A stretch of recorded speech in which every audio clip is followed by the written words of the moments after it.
I often think about the fact that I'm a survivor.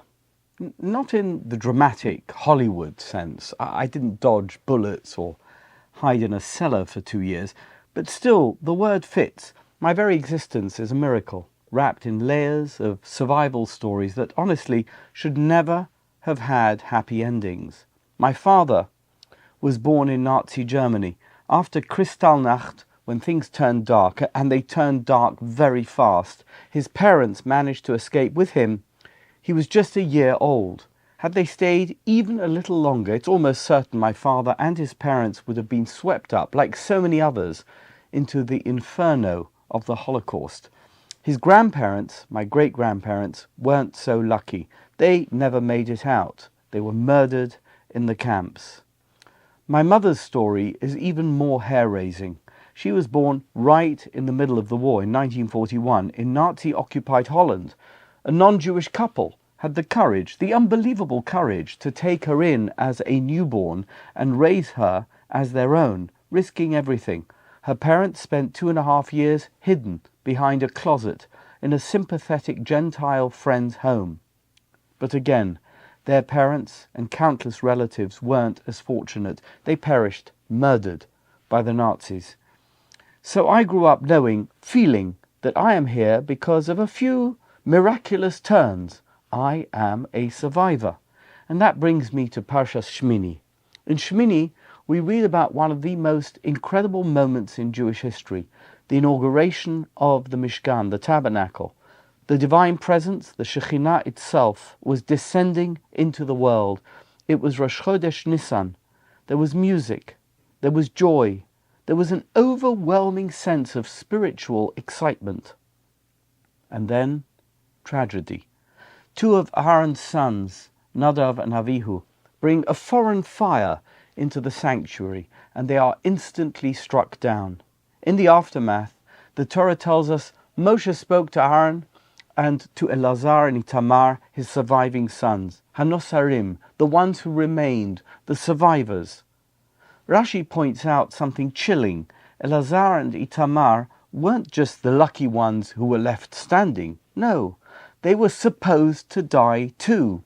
The decree was hanging over them, a consequence of Aaron's involvement in the golden calf. It was only because of Moshe's fervent prayer that half the decree was cancelled and they were spared. Which means that Elazar and Itamar were survivors in the truest sense, not because they were better, not because they were smarter, simply because God, in his infinite mercy, gave them another chance.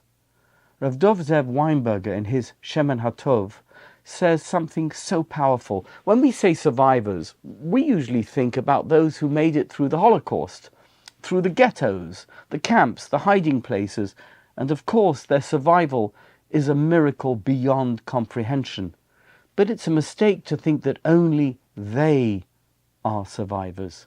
Every Jew alive today, every single one, is a survivor. Hitler didn't just want to destroy the Jews of Europe. He wanted to wipe out every Jew, everywhere. We were all in his crosshairs. Had he succeeded, and he came far too close, no matter where we lived, Britain, America, Australia, South Africa, we would have been next. So if we are here, it's not because we were out of reach. It's because God, in his kindness, allowed us to survive. We are Elazar and Itamar. The decree was on us too, but somehow we were spared. And that's why I want to talk about October 7th. Because after Simchas Torah 2023, everything changed.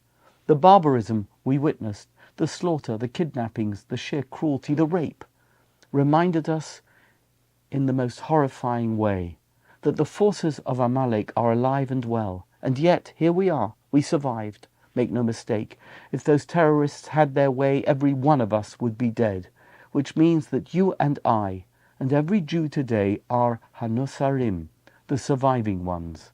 And just like Elazar and Itamar couldn't just go back to life as usual, we can't either. Survivors don't just survive, they live with purpose.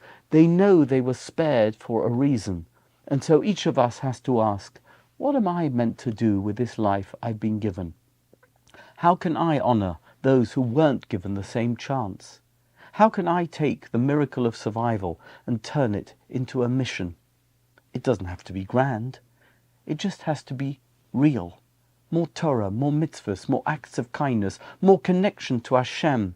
That's the first level. And then there's the broader scale, standing up for Israel, fighting anti-Semitism, ensuring that no Jew feels abandoned or alone.